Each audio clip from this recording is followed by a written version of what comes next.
everyone, welcome back to Now You're Cooking here at the Athol Library. Thank you for joining us. Today we're going to have tuna pasta. And I got this recipe from my good old friend Cindy. We're the same age. We've known each other since we were 5, so she won't be too offended that I called her old. And I think Cindy got it from her sister, so it's a family recipe. In this recipe we have the olive oil. Here I have the pan heating, and over here I have the water for the pasta heating up. So we're gonna pour in, like a tablespoon of olive oil. Let's set that over there. And then let me turn that heat up a bit.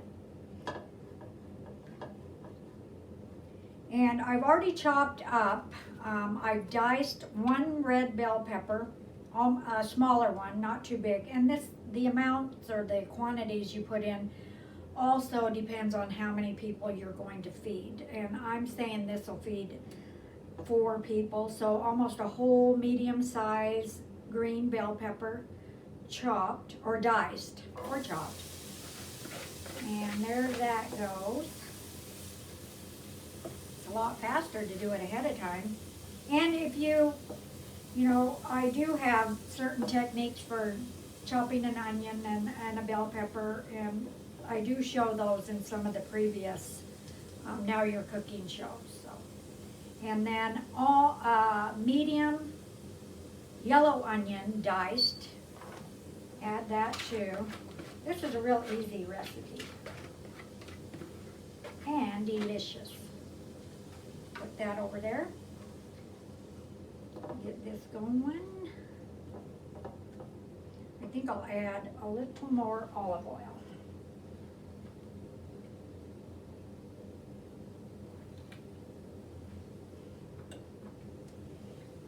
Okay, and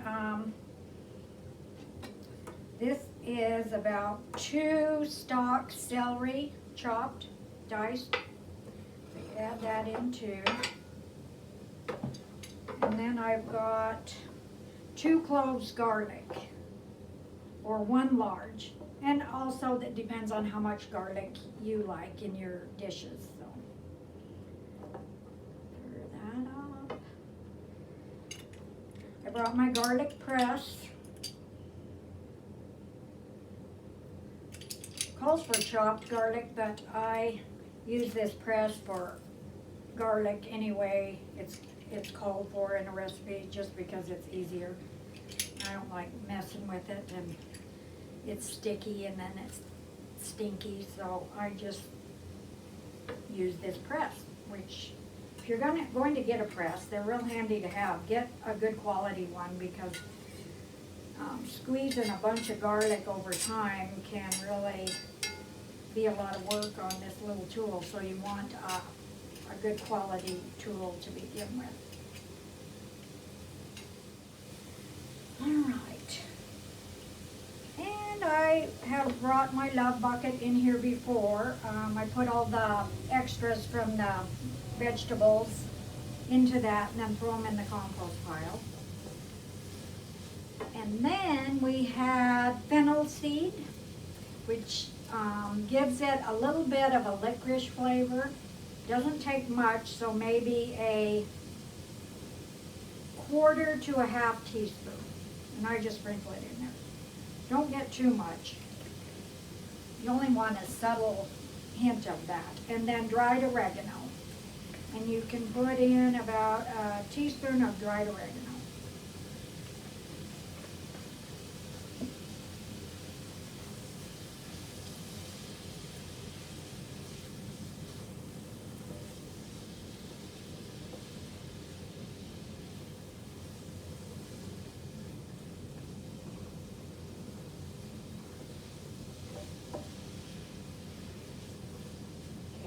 Cook that till it starts to get translucent and a little soft.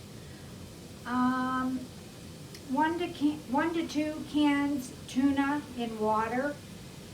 I like to use albacore tuna. It just has little bit of a richer flavor, I think a better flavor. And then I found this great big can of albacore tuna in water, and it was on sale, so I went for it. So this is even a little more than 2 regular size cans of tuna. And you add the water and everything in here.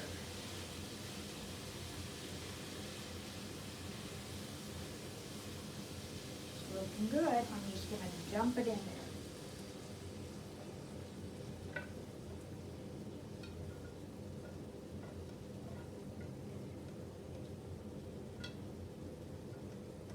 There we go.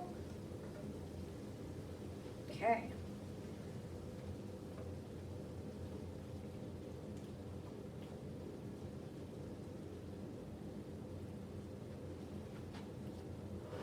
Here's what it's looking like.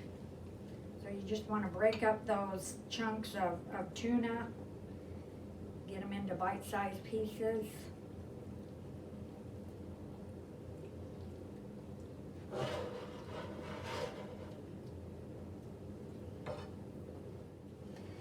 So Cindy, my friend, gave me this recipe, and she uses spaghetti, and I've used linguine. Today, you can use any kind of pasta you like, but I got penne Thai.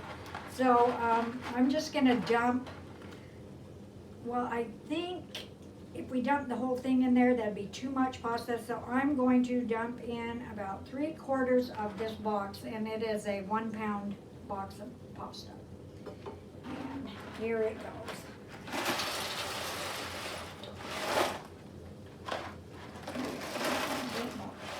There that goes.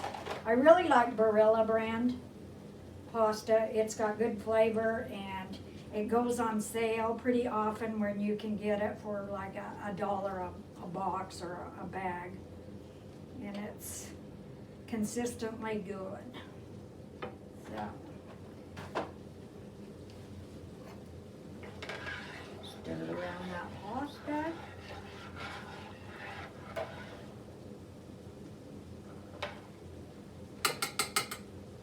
And our tuna mix is cooking up nicely. It's looking good. I turn that down just a little bit. So, for a garnish on top, this calls for fresh basil and pine nuts, toasted pine nuts, Parmesan cheese, and I guess that's it. But I'll chop up this fresh basil so we can sprinkle it on top when we're just ready to serve it or eat it.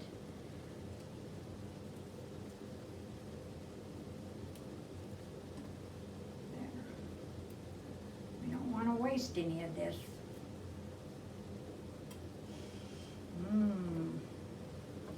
Okay, this is how I do basil.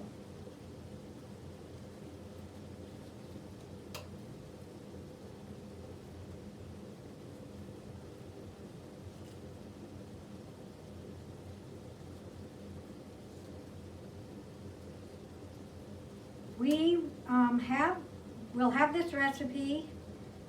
After you view this, stop by and pick up a recipe, and then we have other recipes that we have featured on here too. And we have had people ask about certain recipes, and we encourage you, if you have questions or want to know about a certain food or something, please ask, and we'll try and find an answer for you. We appreciate your participating in our cooking shows. We have a lot of fun here doing them. Okay, here's our chopped basil. And this is a good one to make in the summer because you can get a lot of these fresh ingredients at the farmer's market, or, basil you can grow easily yourself. You can grow peppers and celery and onions too, but they're not easily grown, at least by me. I don't grow those, but I do grow basil. So, this I bought in the store, and you can find it in, they have all kinds of fresh herbs in most any grocery store anymore. Okay, pasta looks done. I like al dente, more firm pasta. The box says to cook it for 10 minutes al dente. And when you cook pasta quite a bit, you can tell by looking at it whether it's done or not in most cases, or take a piece and try it. But anyway, this is done.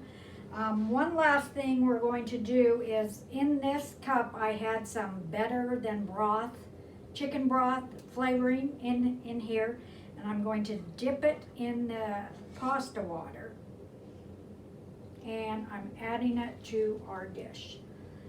One thing there's still a lot of it in there. One thing I've noticed about this recipe, since I've been doing this part, this is my addition to Cindy's recipe, it really is dry. It can get dry if the pasta soaks up all the sauce, and then it's not as good. So the little bit of chicken broth flavoring and liquid really makes a difference. So I am going to go dump the pasta in the colander and be right back, and we will serve this up. Janet's going to join us today. Okay, I've got the pasta here in the colander.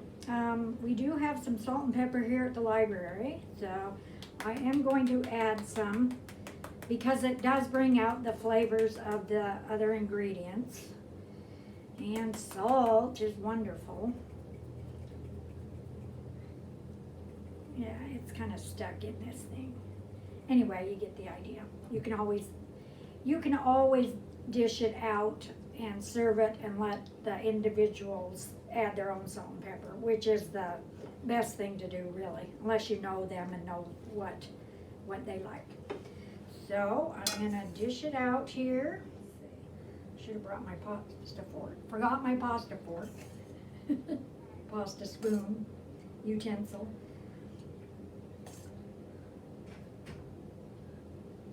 Okay, I think that looks good. There we go. And I put the Parmesan on top of the pasta, and this is just pre-grated Parmesan.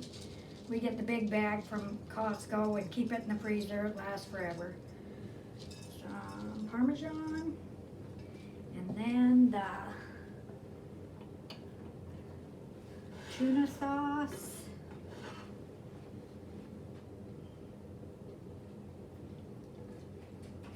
Like that. See, and it's got a little liquid in it, so it doesn't dry up. That looks good. And we have the fresh basil, sprinkle on top. And here's some toasted pine nuts. You can also use toasted slivered almonds. They taste and work just as well. All right, and we gotta get Janet out there. She's probably out there working too hard. So when she comes in, we will taste this and let you know how it is. Be right back. Okay, hi, Janet, my co-worker's here with me. And she's got a bum elbow, but I think she can feed herself. Right? Yeah, so we'll Not let too you know many. how it is.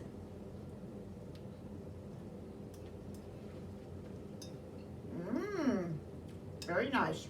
You like it? Mm-hmm. Very tasty. Yeah. Mmm, okay. Very good. Come in and get the recipe. Thank you for joining us, and see you next time. Bon appetit. Bon appetit.